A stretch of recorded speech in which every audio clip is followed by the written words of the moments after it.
Hi, I'm Steve Poole with Vision New England, and today I'm here with Adele Calhoun. Adele is a New England pastor, a teacher, spiritual director.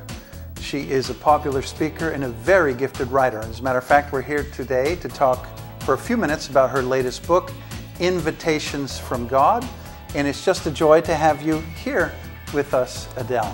Thank you, Thanks Steve. for coming. It's my pleasure. So this is a book about invitations.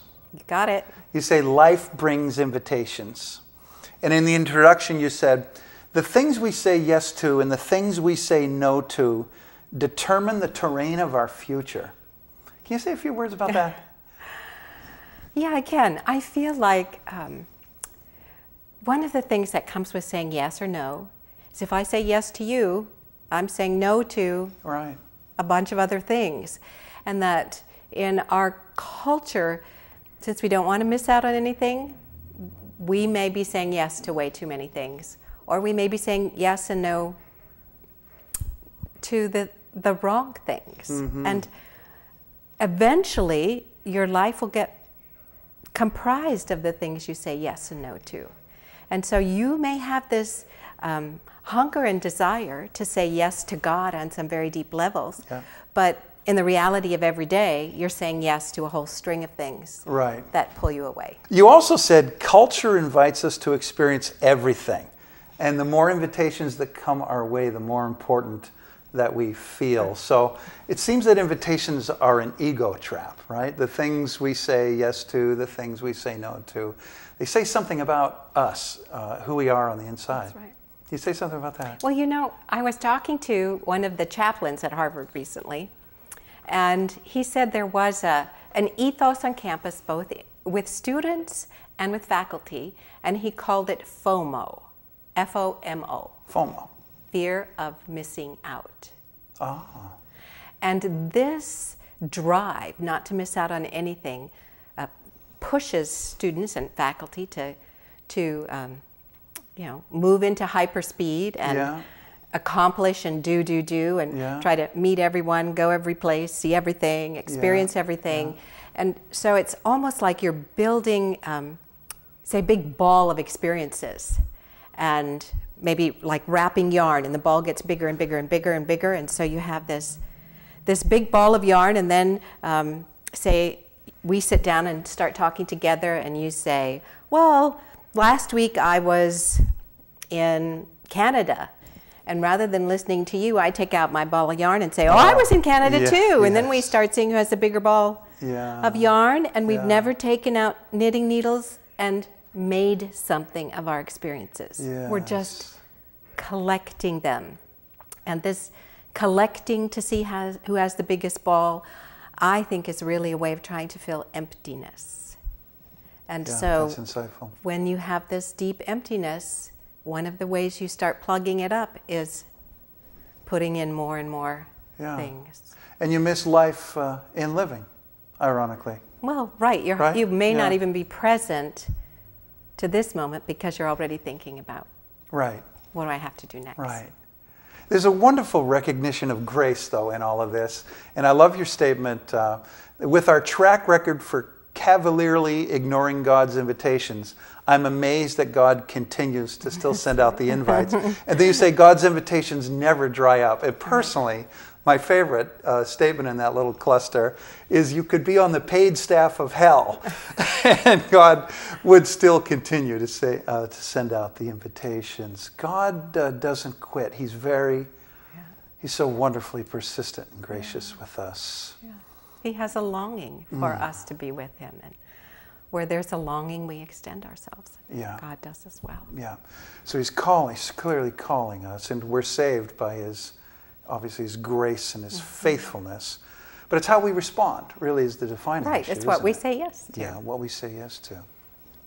So the first two invitations in the book are the invitation to participate in your own healing, and then the invitation to follow. And it seems to me that these first two sort of set up everything that is to follow. They're kind of good for you. Preliminary. That's right. I got that right? You got that right. I'm glad I got that right. So you make the case, for instance, with the invitation to participate in our own healing.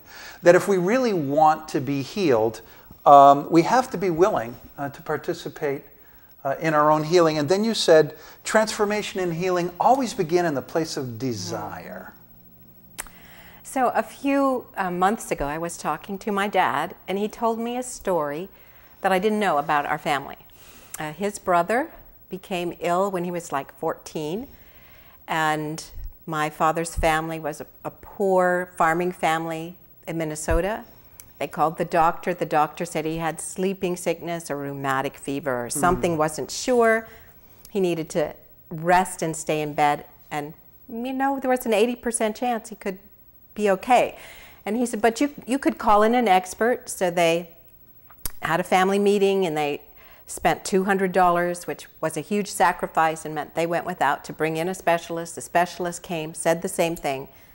This young man, if he will take it easy, if he will lie in bed, if he will not tax his heart, then there's 85% more chance that he'll live.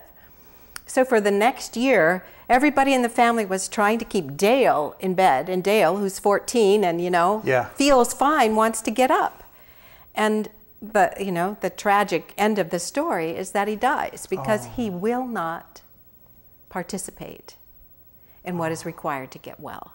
And on the physical level, we all know this. We resonate, we go through surgery, then we go through rehab. Right.